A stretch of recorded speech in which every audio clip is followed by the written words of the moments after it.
I could feel something was wrong. You think you know the person you've shared a life with, years of inside jokes, arguments, and Sunday mornings spent in a lazy haze.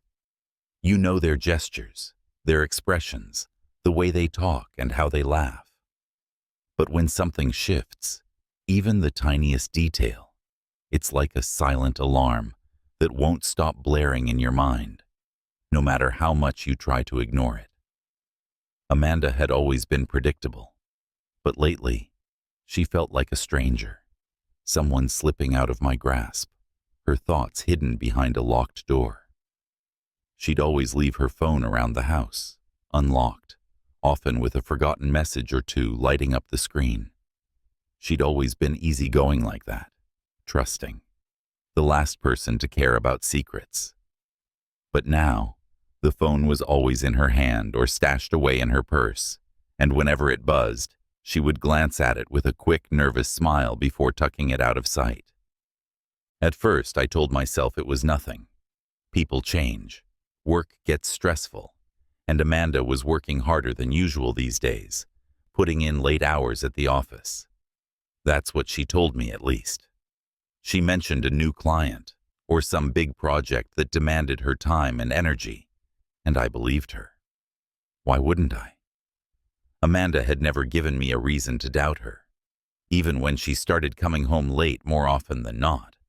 Her excuse was always on point, so meticulously crafted that I almost admired her dedication. Almost. The unease began to gnaw at me, slowly at first, like a dull ache in the back of my mind, but soon it consumed every quiet moment. I'd find myself watching her, studying the way she talked and moved, looking for any sign, any crack in her story that could explain this distance growing between us. Sometimes I'd convince myself it was just my imagination, that I was reading too much into things. But the doubt always returned, coiling around my thoughts like a snake, squeezing until I could hardly breathe. One night, as she lay asleep beside me, I lay awake, staring at the ceiling. The clock on my nightstand glowed with red numbers, ticking away the seconds in a silence thick with unspoken questions. Her phone was on her side of the bed, just inches away from her hand, which hung over the edge, her fingers relaxed in sleep. She looked so peaceful, so innocent. I felt a pang of guilt rise up in my chest, a reminder that what I was about to do was a violation of the trust we'd built over the years. But I couldn't help myself. I reached over, gingerly, and slid the phone off the nightstand, careful not to wake her. My heart pounded in my chest, each beat like a drum echoing in the darkness. Her password hadn't changed. For a moment, I thought about setting the phone back down, about pretending this was all in my head. Maybe she really was just busy with work. Maybe all the distance was just the stress of a demanding job, and I was the one ruining things with my paranoia. But my thumb hovered over the messages icon, and before I could stop myself, I opened it. The screen lit up with a conversation, a recent one. At first, I told myself it could be innocent, that I didn't recognize the number, but there could be any number of explanations. Maybe it was a friend or someone from work. But as I scrolled, my stomach dropped. The messages weren't explicit, but they didn't need to be. Each line, each heart emoji, and every flirtatious remark between her and this stranger was a dagger twisting deeper. I saw the words she used, the nicknames she never used for me, the little inside jokes that made it clear they had a life, a secret language that I knew nothing about. It was all there, in black and white, a conversation that had stretched on for weeks, maybe even months. I felt my hands go numb, and the phone slipped from my grasp onto the bed. I glanced over at Amanda, still sound asleep, a small smile curling at the corners of her lips, as if she was dreaming of something pleasant, or someone. The thought made me feel sick. I sat there in the darkness, numb, the reality of her betrayal sinking in like poison spreading through my veins. I thought about the nights she came home late, the times she said she was out with friends, the countless moments when I'd trusted her without question. And with each memory, I felt a new wound open, raw and bleeding. I wanted to wake her up, to confront her right then and there, to demand answers, to make her explain herself. But I couldn't move. I was paralyzed, caught between love and rage, betrayal and disbelief. I kept telling myself this was a mistake, a misunderstanding, but the evidence was staring me in the face, each message a nail in the coffin of our marriage. The night stretched on, endless and unforgiving, as I sat on the edge of the bed, watching her sleep, feeling my heart crumble to pieces with every passing second. I felt like a ghost in my own life, invisible, irrelevant, a man whose wife had already left him without even saying goodbye. When dawn finally broke, casting pale light across our bedroom, I could barely keep my eyes open. But I knew there was no going back now. I'd seen the truth, and no amount of pretending or denial could ever erase it. I stayed up, waiting for her to wake, pretending everything was normal, watching her go through her morning routine with a smile on her face, like nothing had changed. She kissed me goodbye before leaving for work, her touch light, her gaze almost indifferent. And as I watched her walk out the door, I felt something inside me harden.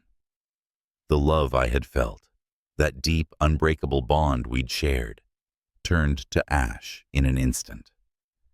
In the days that followed, I began to piece together the puzzle, not just to confirm what I already knew, but to hold on to my sanity. I tracked her movements, noted her absences, even started keeping a log of her lies. Each detail felt like a knife to my heart, but I couldn't stop. I wanted to know everything, to gather every piece of evidence and lay it out in front of her, to make her face the damage she'd done. I wasn't ready to confront her, not yet. First, I needed to understand the full extent of her betrayal. And so, each night, when she was asleep, I'd sift through her phone, my hands trembling as I uncovered more of her secrets. It was a strange kind of torture, self-inflicted but necessary, a compulsion I couldn't resist.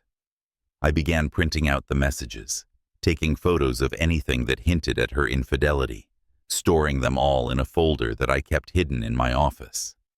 With each edition, the weight of it grew, a silent testament to the life we'd once shared and the lies she'd spun to tear it apart. By the end of that week, I had my proof, a collection of her deceit laid out in black and white. And as I looked down at the evidence of her betrayal, I felt a new emotion rise within me, one that was darker and colder than anything I'd ever felt before. Revenge. She had broken us, shattered everything we'd built, and I was going to make her feel every ounce of pain she'd inflicted on me. I was going to make sure she never forgot the moment her lies came crashing down. The envelope sat on my desk, thick and heavy, filled with the evidence of her betrayal.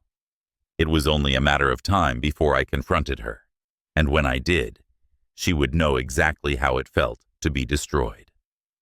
The days that followed my discovery passed like scenes from a bad dream, one where everything feels real, yet you can't seem to shake the surreal, hollow ache that follows you everywhere. Every time I looked at Amanda, a fresh wave of nausea hit me, a visceral reaction that I had to swallow down. We'd built a life together, a decade of memories layered on top of each other, forming what I thought was an unbreakable bond. Now, each memory felt tainted, tarnished by her lies. I replayed those messages in my head, over and over, until I could see them even when I closed my eyes. They haunted me, her words to him, gentle, playful, even loving. She'd called him baby, the same word she used with me. The thought alone made my skin crawl, as if she'd carved her affection out of me and given it away like it was worth nothing. I couldn't stand it, but I couldn't let go of it either. It felt like the only way to keep my anger from imploding was to hold on to it, to stoke it, to use it as fuel. I thought about confronting her. I rehearsed the conversation in my head countless times. I'd visualize her walking through the door, tossing her keys on the table as she always did, and I'd imagine myself standing there, arms crossed, demanding answers. But every time I pictured it, I felt the same crushing emptiness settle in my chest. It wasn't enough. A single confrontation, a moment of raised voices, some flimsy excuse or apology? No. She'd shattered my trust, my heart, and every belief I'd held in our life together. I needed her to feel that same devastation, that same ruin, and one angry argument wouldn't come close. The idea of revenge crept up on me slowly. I can't pinpoint the exact moment it solidified in my mind, but soon it was all I could think about. I'd never been the kind of person to even consider revenge. Amanda had often joked that I was too nice, that I let people walk all over me because I wanted to avoid conflict. I'd laughed it off, of course, thinking she appreciated my patience and calm demeanor. But now, I saw it differently. Perhaps she had mistaken my kindness for weakness. Perhaps she thought I'd be too forgiving to make her face the consequences of what she'd done. I spent my nights lying awake, envisioning different scenarios. I could confront her in front of her friends, humiliate her as she had humiliated me. Or perhaps I could contact her lover's partner, if he had one, and let them know. The options swirled in my mind, each one fueling the fire that had taken root in my chest, filling the hollow left by her betrayal. I was no longer the man she thought she knew, the man who'd turned the other cheek. I was becoming something else, someone she'd never recognize, and I didn't mind. That stranger I was becoming felt stronger, more determined, more resilient. In the end, I settled on a plan that was as simple as it was devastating. I would gather evidence of her betrayal, every scrap and detail I could find, and present it to her in the most calculated, unescapable way. I wanted her to see her actions laid bare, to feel the weight of each lie and each stolen moment. And I wanted her to know that I'd been the one to gather it, to make her feel exposed and helpless, just as I had felt when I first discovered her affair. The envelope became my project, a physical manifestation of my anger and pain. Every night, while she slept peacefully beside me, I would gather more evidence. I'd screenshot texts, take photos of receipts and call logs, document every message and phone call she exchanged with him. I even began timing her departures and arrivals, noting when she left for work, when she claimed to have dinners or work events. I wasn't just gathering proof. I was building a case, layer by layer, until there would be no way for her to deny it, no room for excuses. The first night I started this routine, I felt sick to my stomach. The guilt was there, gnawing at the edges of my mind, reminding me that I was invading her privacy, crossing boundaries I'd once considered sacred. But each time the guilt crept up, I reminded myself of the messages, of the smirking face of that faceless man who had stolen my wife's affections. I reminded myself that she had crossed the line first, that she had shattered those boundaries the moment she'd let someone else into our life. And with each passing night, the guilt faded, replaced by a cold, steely determination. The evidence began to pile up faster than I'd anticipated.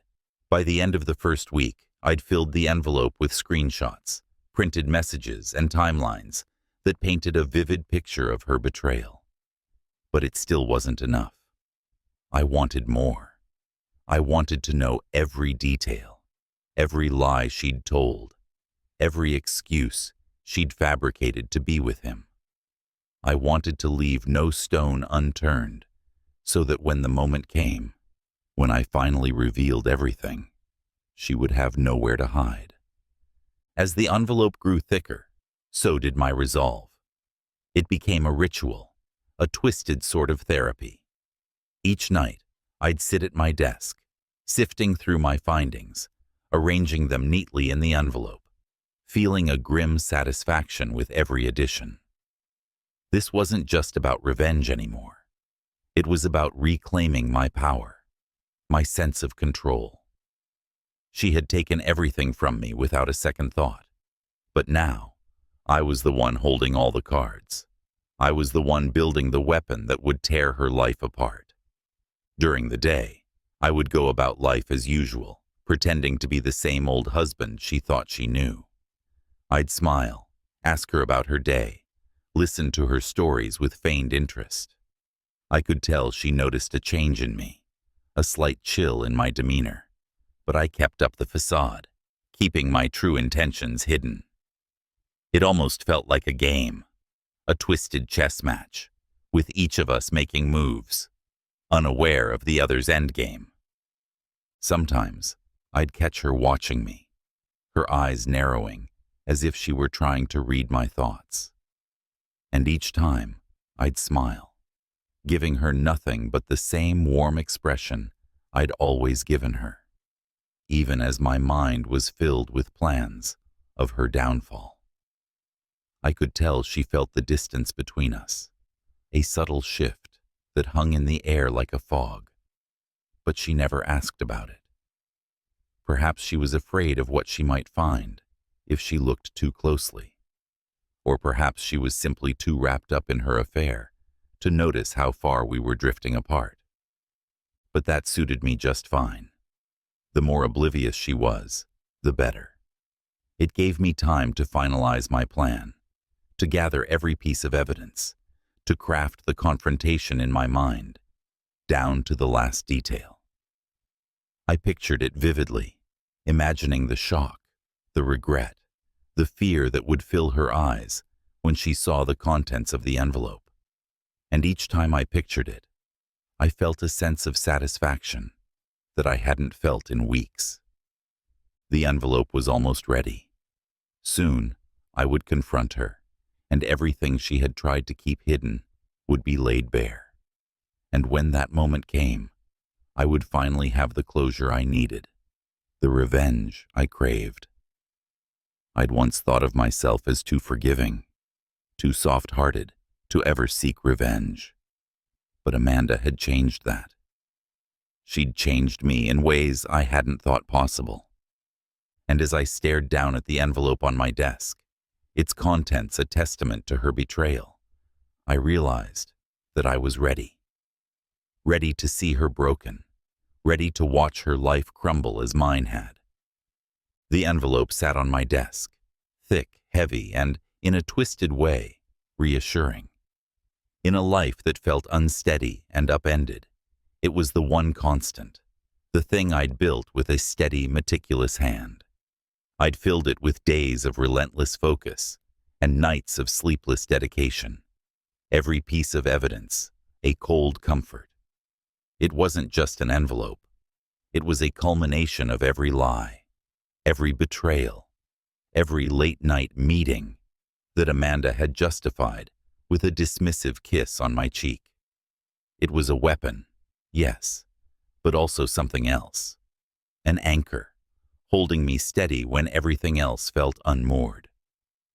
I spent each night adding to it. It had become a ritual by now, as predictable as it was painful. At first, I had thought I was doing it purely out of anger, feeding the flames of my hatred to keep myself going. But as the days passed, I realized it was more than that. The envelope was proof, not just of her betrayal, but of my strength to face it. With each screenshot, each printed message, each photograph of a car parked in a dimly lit lot, I was rebuilding myself, piece by broken piece. The evidence had grown exponentially. I had started simple, gathering screenshots of the messages I had found that first night, the ones that had shattered everything. But as I became more adept at collecting my proof, the envelope began to fill with layers of her deception. There were timestamps, locations, receipts from restaurants I'd never heard of, even photos of her on those nights she claimed to be working late. Each piece felt like a confession she had unwittingly made, proof that she'd destroyed us, without a second thought. One evening, as I sat in my office with the door shut tight, I went through each piece of evidence one by one. The messages were like daggers, her words flowing so freely, so lovingly, to someone who wasn't me. The photos felt more invasive, more painful, a glimpse into a part of her life she had kept hidden, a life that was never meant for me. There was one that hurt the most, one where she was laughing, her head tilted back, eyes sparkling as she looked at him. I couldn't remember the last time I'd seen her look at me like that. And it was that realization, that knowledge that she'd given herself so completely to someone else, that felt like the deepest betrayal of all. I placed that photograph at the top of the pile, tucking it into the envelope like a final nail in the coffin of our marriage. That one photo was everything I needed her to see, everything I needed her to confront. She hadn't just lied. She had become someone I didn't recognize, someone who could look me in the eyes and tell me she loved me, all the while keeping this other life locked away. That photo captured it all, her happiness, her freedom, her deceit. As I sealed the envelope, a strange calm washed over me. It was as if the act of sealing it had sealed something inside me, a finality I hadn't been able to find until now. This envelope wasn't just revenge, it was closure. It was the proof that our marriage was over, that whatever bond we'd shared was dead and buried. And in that realization, I felt a glimmer of relief. This envelope would be my final act, my last tie to a woman I'd once loved but no longer recognized. But it wasn't enough to just have the envelope. No, it needed to be delivered, and it needed to be seen. I imagined the look on her face when I handed it to her, the way her eyes would widen as she realized what it held. She would see the messages, the photos, the timelines I'd so carefully constructed. She would see herself through my eyes, and she would understand, maybe for the first time, the depth of her betrayal. I wanted her to feel the shame, the guilt, the horror of seeing her own lies laid out in front of her. She needed to see the destruction she had wrought, not just on our marriage, but on me. The idea of confronting her in public began to form in my mind. It was one thing to expose her in the privacy of our home, but something about doing it in public felt more fitting. She had crafted a perfect image, a woman who was dedicated, hardworking, the kind of wife people admired. I wanted to shatter that image, to show her that the lies she had built so carefully could be torn down just as easily. And I knew just the place. I'd overheard her mention a bar to a friend on the phone one evening, a trendy little spot downtown where she and her colleagues sometimes met after work. It was the kind of place where people went to be seen, to laugh, to pretend their lives were perfect. It was the perfect stage, and I could already picture how it would unfold. She'd be there, laughing with her friends, perhaps even with him, oblivious to what was coming. And I would walk in, calm, collected, and hand her the envelope in front of everyone. I wanted her to feel as exposed as I had felt, as vulnerable, as humiliated. The plan settled over me like a second skin, fitting perfectly, aligning with every dark impulse that had grown inside me since the night I'd discovered her affair. It wasn't just about hurting her. It was about reclaiming my power, taking back the control she'd stripped from me. For so long, I had been at the mercy of her lies, of her betrayal, helpless and lost. But now, with this envelope in my hands, I felt a strength I hadn't felt in weeks. This was my decision, my choice, my power. The day arrived sooner than I'd expected. I could feel the weight of the envelope in my pocket as I left the house that evening, its presence both grounding and ominous. The bar was only a few blocks away, but the walk felt longer, each step carrying me closer to a moment I couldn't take back. I imagined what it would feel like to finally confront her, to watch her face crumble as she saw the evidence of her own deceit. Part of me wondered if I'd feel any satisfaction, any release from the pain she'd caused me. But another part, a darker part, didn't care. This was about justice, about making her face the consequences she'd avoided for so long. As I approached the bar, I could hear the hum of laughter and clinking glasses from inside. The windows were fogged, the light dim, but I could make out her silhouette through the glass, sitting at a table with her friends, relaxed, carefree. I took a deep breath, my hand tightening around the envelope in my pocket. This was it, the moment I'd been waiting for. I pushed open the door, the sound of laughter and music washing over me. The bar was packed, and the smell of alcohol and perfume filled the air, a stark contrast to the bitterness that clung to me like a second skin. I scanned the room, my gaze zeroing in on her instantly. She was laughing, her head tilted back, her eyes bright, completely unaware of what was about to happen. I walked over to her table, my footsteps steady, each one echoing with purpose. She didn't notice me at first, too engrossed in her conversation, her laughter filling the space around her. But as I came to a stop beside her, the laughter faded, and she looked up, her expression shifting from surprise to something that looked almost like fear. Her friends fell silent, watching us with wide eyes, their curiosity piqued. Without a word, I pulled the envelope from my pocket and set it on the table in front of her. The room seemed to hold its breath, the silence stretching as she looked down at the envelope, her face paling as she realized what it was. She glanced up at me, her eyes pleading, but I gave her nothing. No emotion, no hint of the man I'd once been.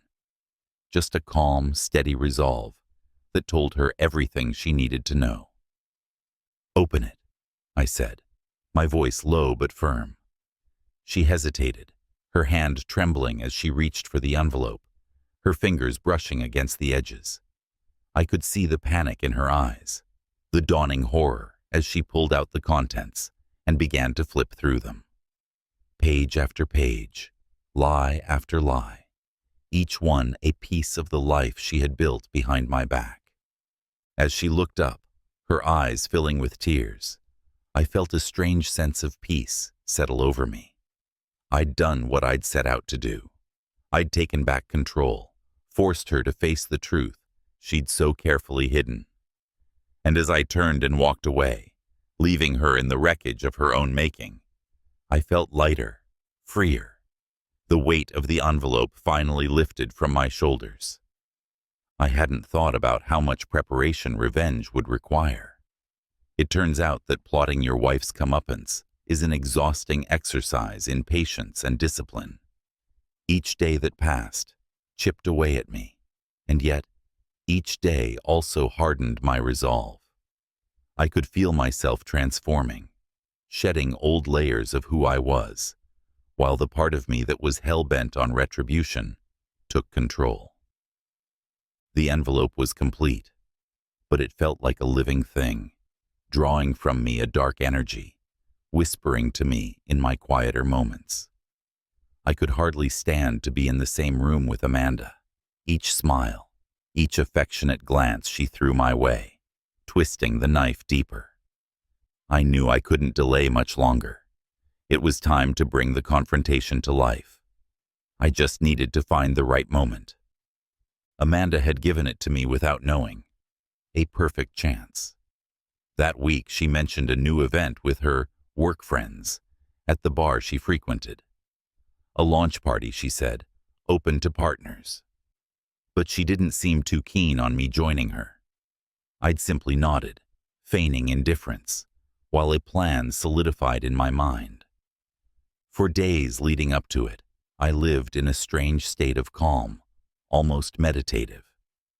I went about life as if I were gliding above it, everything else slipping out of focus. All I could see was that bar, that moment when I would walk in and expose her for who she was. I rehearsed it in my mind 100 times, each one ending with her sitting there, stunned, exposed, humiliated in front of her friends, and, with any luck, her lover too. I left work early on the day of the event to prepare.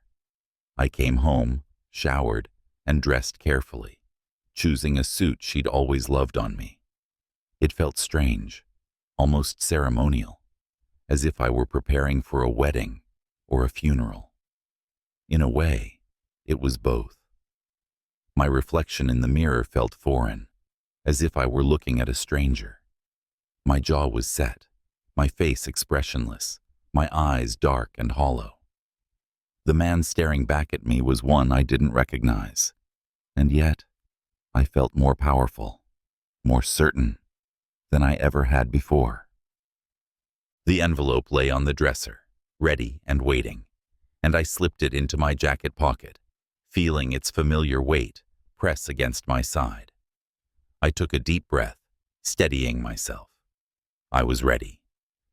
The bar was a few blocks away, a trendy spot downtown with dim lighting, loud music, and expensive drinks. It was a place she'd always loved, the kind of place where people went to escape their lives, to pretend they were someone else, even just for a night.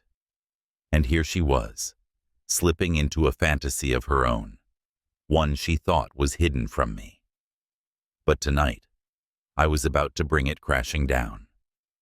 I arrived just as the event was in full swing. The bar was packed, laughter and music spilling out onto the street as I approached the door. I felt a surge of adrenaline, my pulse quickening as I stepped inside. The lights were dim, the air thick with the scent of perfume and alcohol, a strange mix of warmth and bitterness that felt fitting for the night ahead. I scanned the crowd, my eyes adjusting to the shadows, and then I saw her. She was sitting at a table near the back, laughing, her face lit up as she talked to her friends. The sight of her hit me harder than I'd anticipated. For a moment, I felt an ache, a reminder of the love I'd once felt for her, the life we'd built together.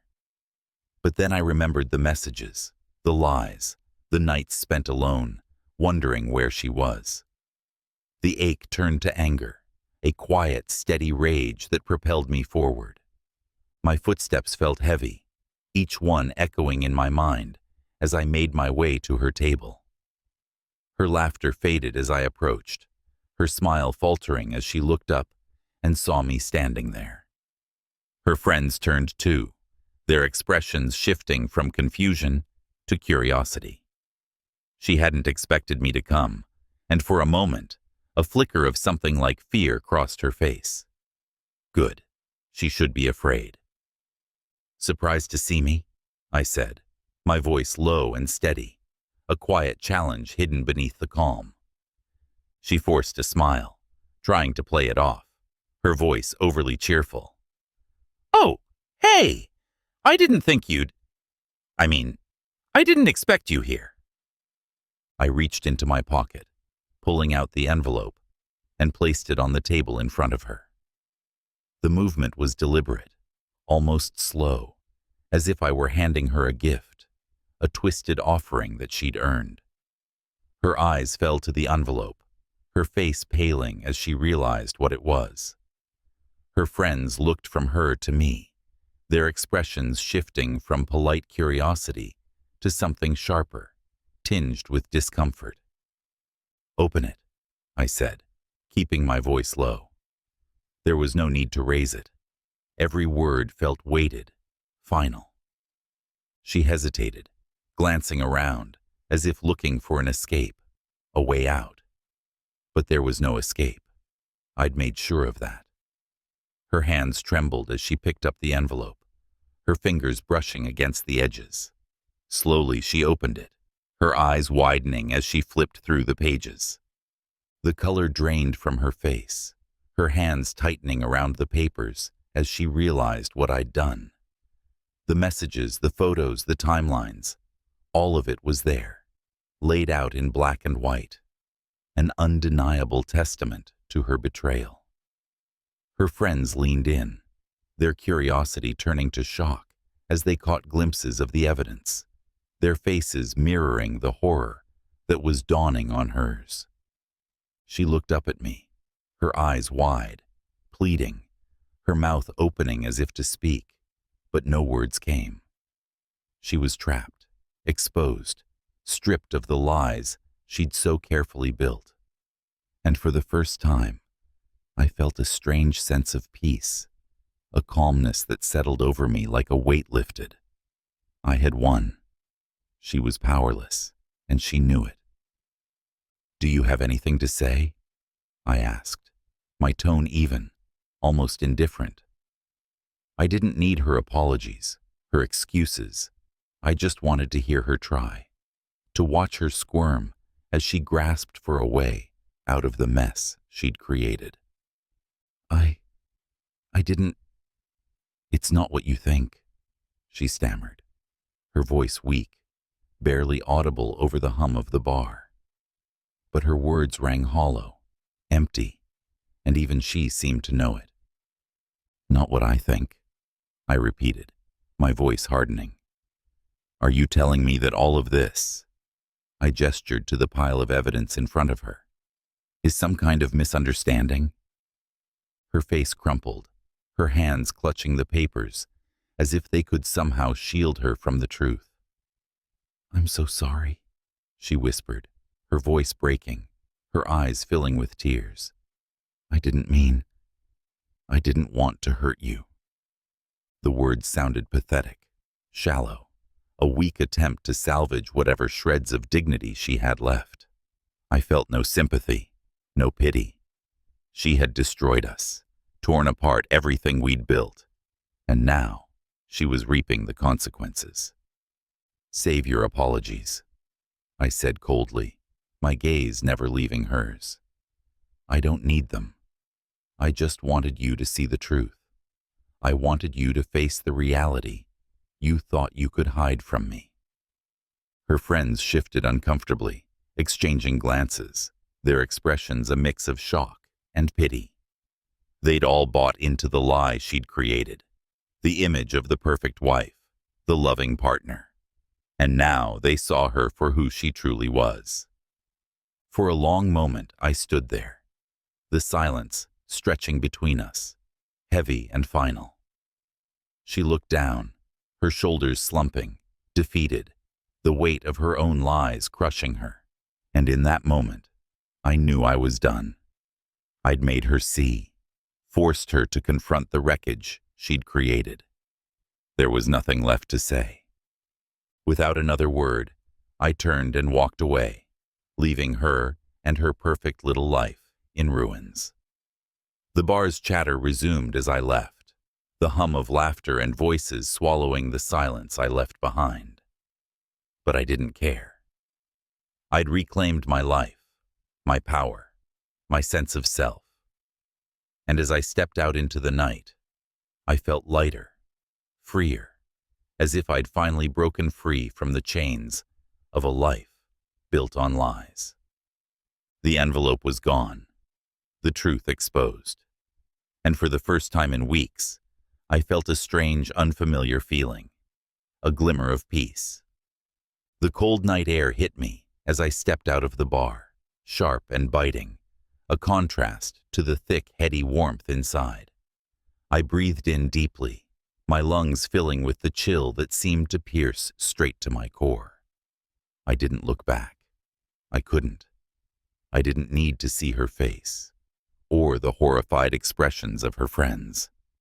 I'd said everything that needed to be said, laid out her lies like cards on a table, leaving her there to reckon with them. It was over.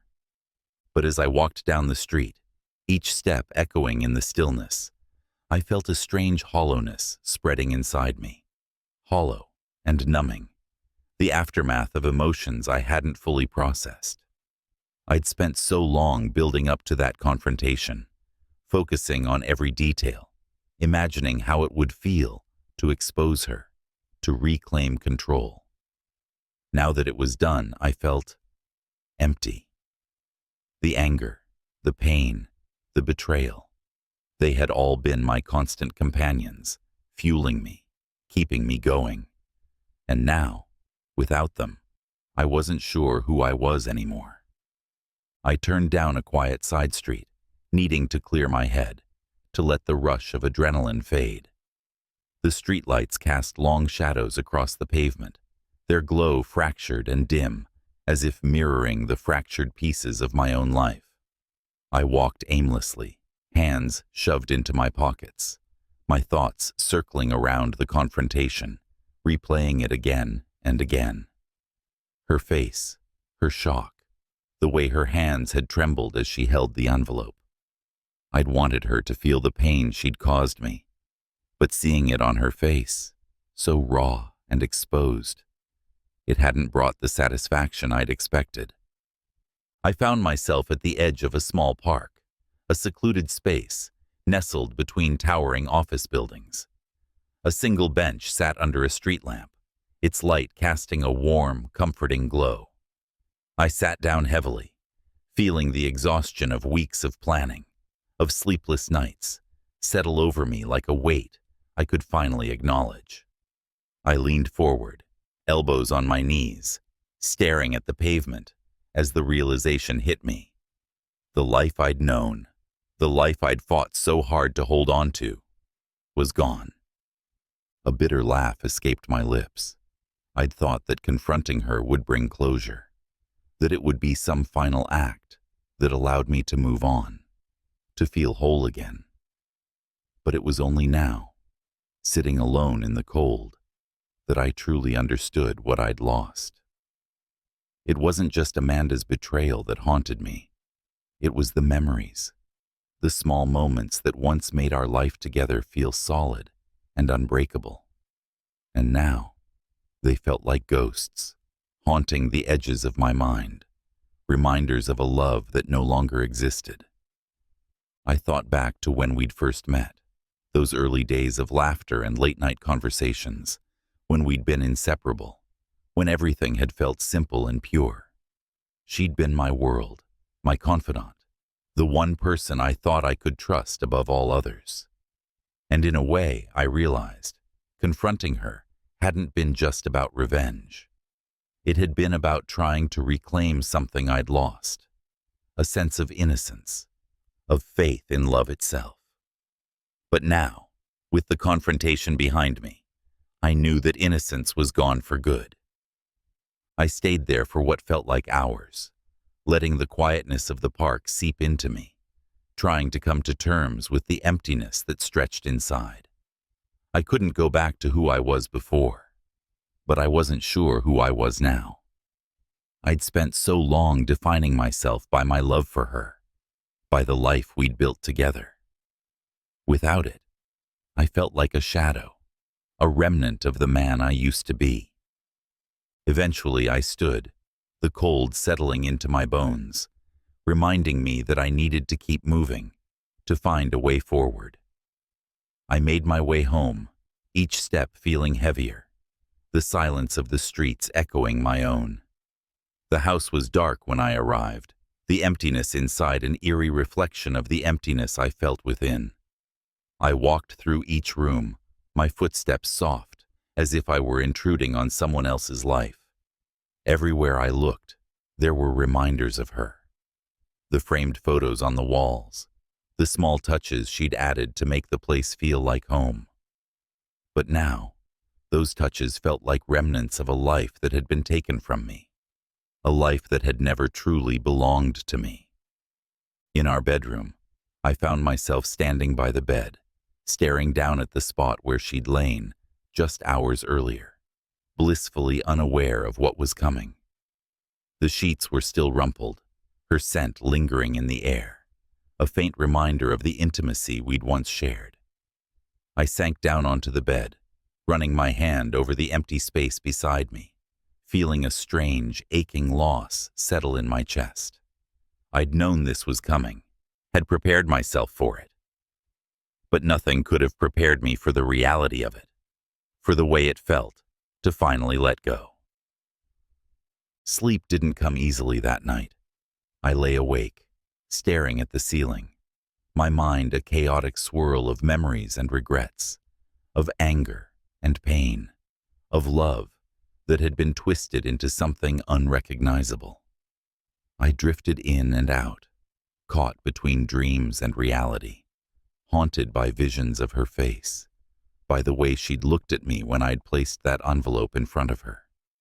In those dreams, she was always reaching out to me, pleading, her voice muffled, distorted, and I would turn away, leaving her in the darkness. When morning finally came, gray and muted, I felt as if I hadn't slept at all. The world outside looked dull, drained of color, and I couldn't shake the sense that I was living in a life that no longer belonged to me. I got up, moving through my morning routine mechanically, feeling like a stranger in my own home. I wasn't sure what to do with myself, wasn't sure what purpose my life held now that she was gone. I spent the day in a daze, wandering through the city, lost in my thoughts, avoiding the places that held too many memories. I walked past cafes where we'd shared lazy breakfasts, past parks where we'd spent long afternoons, laughing and talking about the future. Each one felt like a wound reopening, a reminder of the life that had slipped through my fingers. But as painful as it was, I forced myself to face it, to confront each memory head-on, knowing that it was the only way I'd ever be able to move on. By evening, I found myself back at the small park where I'd sat the night before. The bench was empty, waiting, and I sank down onto it, feeling a strange sense of comfort in the solitude. I'd always been afraid of loneliness, had always found solace in the company of others. But now, I realized, solitude was the only place I could truly confront the ghosts of my past. As I sat there, watching the shadows lengthen, I began to feel something I hadn't felt in a long time, a glimmer of hope. It was small, fragile, barely there, but it was real. I wasn't sure what the future held, wasn't sure if I'd ever be able to trust again, to love again. But in that moment, I realized that I didn't need to know. All I needed was the strength to keep going, to keep putting one foot in front of the other, to keep searching for the man I'd lost in the wreckage of my marriage. I took a deep breath, feeling the cold air fill my lungs, grounding me, anchoring me. For the first time, I felt a strange sense of peace, as if I were finally letting go of the weight I'd been carrying. The pain was still there, sharp and raw, but it felt different now, lighter, as if I were beginning to accept it as part of who I was, part of the journey I had to take. I didn't know what lay ahead, didn't know where this path would lead me. But as I stood and made my way back to the street, I felt a quiet resolve settle over me. I had faced the truth, had confronted the darkness that had haunted me, and now I was ready to start anew. It wouldn't be easy, I knew that. But I also knew that I was stronger than I'd ever realized, that I could face whatever challenges lay ahead. And as I walked back into the night, leaving the memories behind, I felt a spark of something I hadn't felt in a long time. A glimmer of hope for the future, a future that was mine to create, mine to reclaim, mine to rebuild.